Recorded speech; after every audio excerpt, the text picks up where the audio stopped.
Hey, thanks for tuning back in to Separate Woodworking. After a small delay, I finally got the giveaway bowl completely finished. This bowl could be yours.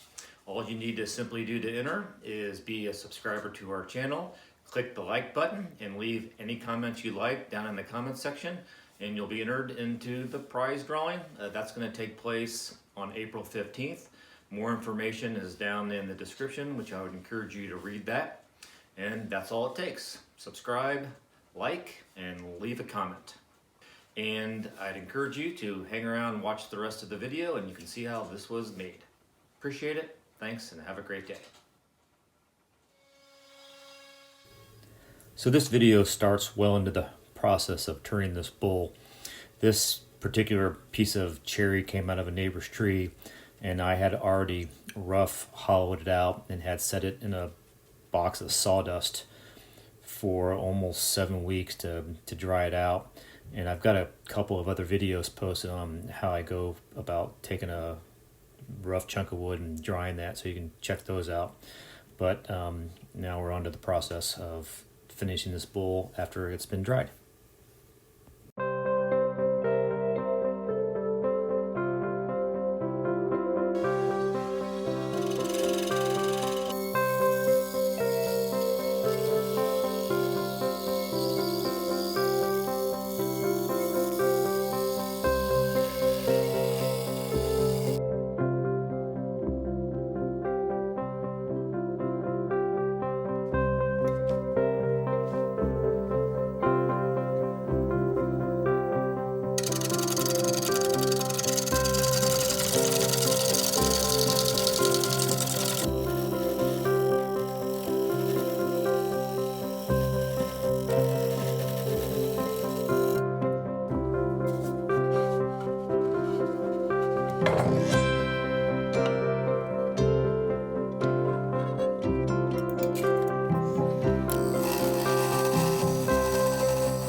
Now at this point in the process, the bowl's pretty much finished. The design's done.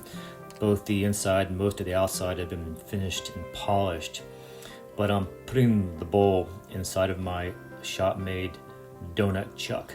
And this is just a super safe way to hold the bowl on the lathe while I turn off the little bottom section that was used by the 4-jaw metal chuck to hold the bowl in place.